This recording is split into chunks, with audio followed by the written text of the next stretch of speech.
Ok. Alors aujourd'hui, on se penche sur un sujet bah, assez technique, mais super important, les systèmes RAG, en intelligence artificielle. Oui, ces outils qui vont chercher l'info dans nos propres documents.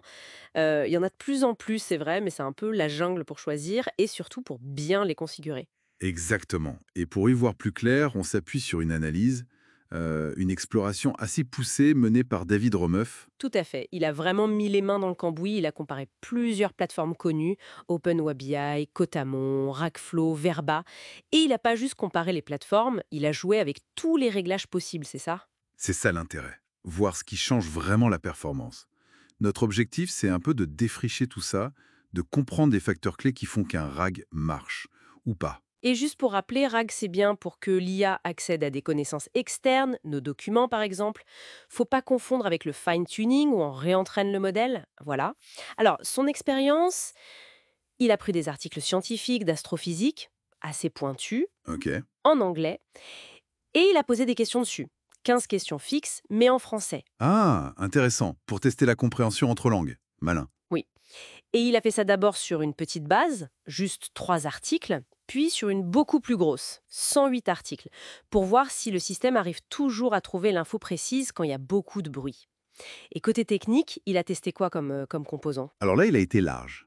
Différents LLM, donc les modèles qui génèrent la réponse, des gros via API comme GPT-4o, DeepSeek V3, mais aussi des locaux comme Mistral Small, Gemma 3. Ça, c'est bien de tester aussi les locaux. Oui, il a aussi varié les modèles d'embedding BGE, M3, Snowflake Arctic, tu sais ce qui transforme le texte en vecteur pour la recherche, et les modèles de re-ranking pour affiner les résultats, sans oublier les moteurs d'inférence comme Olama ou VLLM. Waouh, ça fait beaucoup de combinaisons, hein. Une cinquantaine, c'est ça? Environ 50 configurations, oui. Ce qui donne à peu près 750 réponses à évaluer. Ah oui, là on arrive au défi, hein. Comment noter tout ça objectivement? Manuellement, ça doit être fastidieux, Et subjectif. carrément. C'était pas jouable. Donc, la solution, et c'est assez génial, ça a été d'utiliser l'IA pour évaluer l'IA. Comment ça? D'abord, il a utilisé des modèles comme GPT-4 et Gemini 1.5 pour l'aider à créer une grille de notation très factuelle, basée sur les infos des articles. D'accord. Une sorte de corrigé type, mais généré par IA. Voilà. Et ensuite, il a utilisé l'API d'un autre modèle, DeepSeek V3, pour appliquer cette grille automatiquement à toutes les réponses. Et le résultat était fiable? Apparemment oui, bonne reproductibilité. Et le plus fou, c'est le coût. Environ 50 centimes d'euros pour tout évaluer. 50 centimes. C'est rien. Ça change tout pour tester à grande échelle. Exactement. Bon alors, les résultats clés de tout ça, qu'est-ce qui ressort? Oui. Qu'est-ce qu'on apprend? Premier point. La taille de la base de connaissances.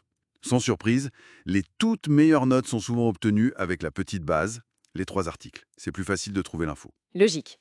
Mais, et c'est là que ça devient intéressant, la cinquième meilleure configuration sur 50 utilisait la grosse base de 108 articles. Ah ouais? Donc même avec beaucoup de documents, un système bien réglé peut rester très performant. C'est ça.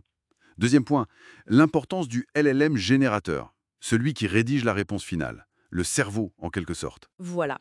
Bon, sans surprise non plus, les très gros modèles comme DeepSeek V3 ou GPT-4o donnent souvent les réponses de meilleure qualité.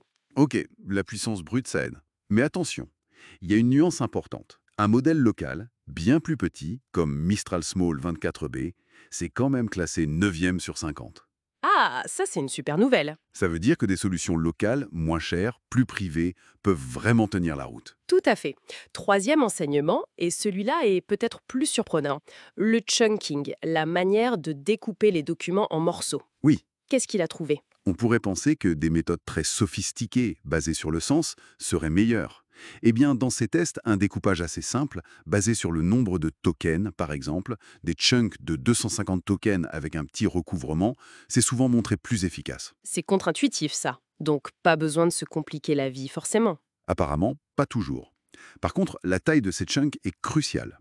Dans une comparaison directe, 250 tokens donnaient de bien meilleurs résultats que 800 tokens. D'accord. Il y a donc une taille optimale à trouver qui dépend sûrement du contenu des documents, j'imagine. Probablement oui.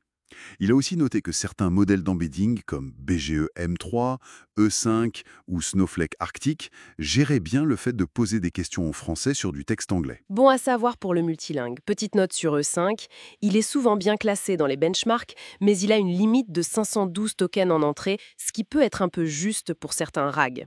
Ok. Et le re-ranking, cette étape qui retrie les documents avant la réponse. Ça joue un rôle, oui, surtout quand la base de documents est grande ou très diverse. Ça aide à faire remonter les passages vraiment pertinents.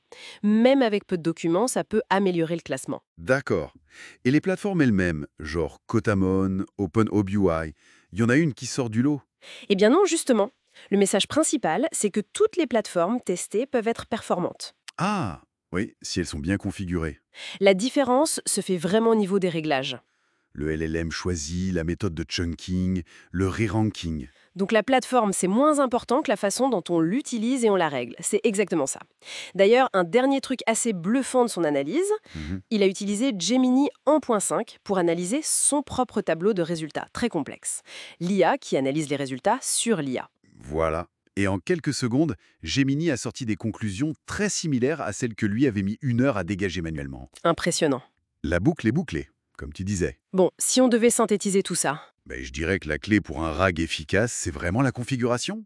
Le choix du LLM final compte beaucoup, la stratégie de découpage et surtout la taille des chunks est critique, et le re-ranking peut faire une vraie différence. ouais, et que les solutions locales, les modèles plus petits, ne sont absolument pas hors jeu. Elles peuvent être très performantes si bien réglées. Ce qui nous amène à une question pour la suite peut-être. Oui. Si la configuration optimale, notamment cette histoire de taille de chunk, dépend autant du type de contenu, comment on pourrait faire pour que le système trouve lui-même les meilleurs réglages? Ah, une sorte d'approche adaptative. Que le RAG s'ajuste automatiquement à n'importe quelle base de connaissances, au lieu qu'on doive tâtonner ou se fier aux valeurs par défaut. Exactement. Ça, ce serait une sacrée avancée, non? Carrément. Une piste de recherche passionnante. Voilà qui conclut bien cette exploration. C'était dense, mais très éclairant, je trouve. Oui, beaucoup de